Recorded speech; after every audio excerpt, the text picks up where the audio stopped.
Halo, perkenalkan, di sini kami dari kelompok 11 di mana kami akan menampilkan video proyek dasar-dasar bimbingan dan konseling dalam pemenuhan tugas dasar-dasar bimbingan dan konseling.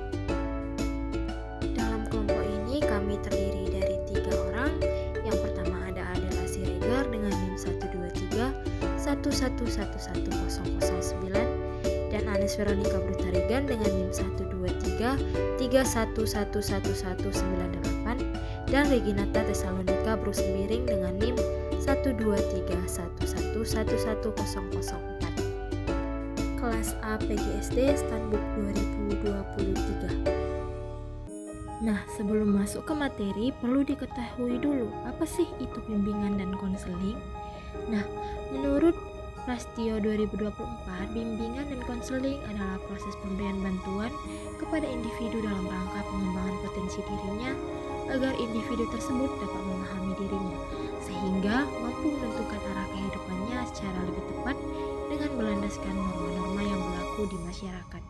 Nah, tujuan bimbingan dan konseling sendiri secara umum adalah untuk membantu individu agar dapat mencapai perkembangan optimal. Perkembangan optimal yang dimaksud itu meliputi aspek-aspek pribadi, sosial, akademik, dan juga karir. Prinsip bimbingan dan konseling ini merupakan landasan yang melandasi pelaksanaan bimbingan konseling, antara lain individualitas, kesetaraan, kerahasiaan, direktif, komprehensif, dan kontinuitas. Kita masuk ke poin pertama, yaitu bidang-bidang bimbingan dan konseling. Sebelum bicara tentang jenis-jenis bidang bimbingan konseling terlalu jauh, perlu diketahui bahwa bidang bimbingan konseling adalah aspek-aspek kehidupan individu yang menjadi sasaran layanan bimbingan dan konseling dan bertujuan untuk memberikan bantuan supaya seseorang bisa mencapai berbagai tujuan dan perkembangan dalam aspek karir, belajar, dan juga sosial.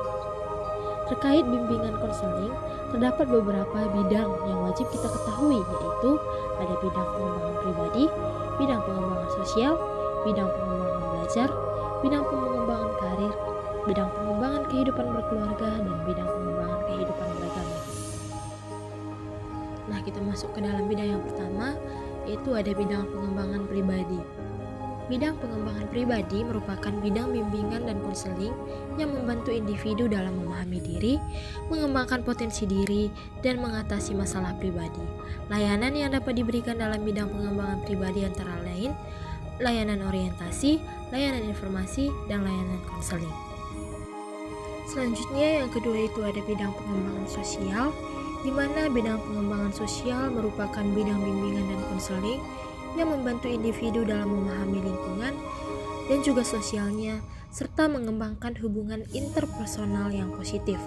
Layanan yang dapat diberikan dalam bidang pengembangan sosial antara lain seperti layanan orientasi, layanan informasi, layanan bimbingan kelompok, dan layanan konseling kelompok. Yang ketiga ada bidang pengembangan belajar, di mana bidang pengembangan belajar adalah bidang bimbingan konseling yang membantu individu dalam memahami potensi belajarnya, mengembangkan keterampilan belajar, dan mengatasi masalah belajar.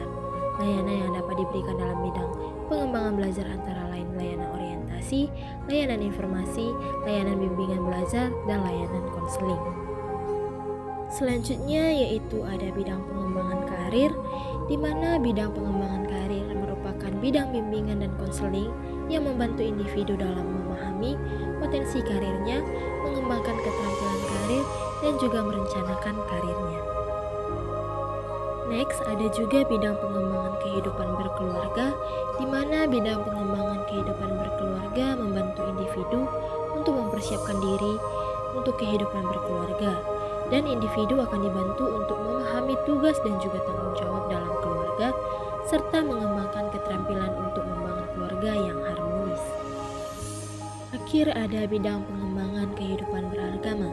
Bidang pengembangan kehidupan beragama membantu individu untuk mengembangkan sikap dan juga perilaku yang sesuai dengan ajaran agamanya. Individu akan dibantu untuk memahami ajaran agamanya dan menerapkan ajaran agamanya dalam kehidupan sehari-hari dan mengembangkan keterampilan beragama. Nah, poin selanjutnya kita masuk kepada Jenis-jenis layanan bimbingan dan konseling. Nah, apa aja sih jenis-jenis layanan yang ada dalam bimbingan dan konseling? Nah, yang pertama itu ada layanan orientasi.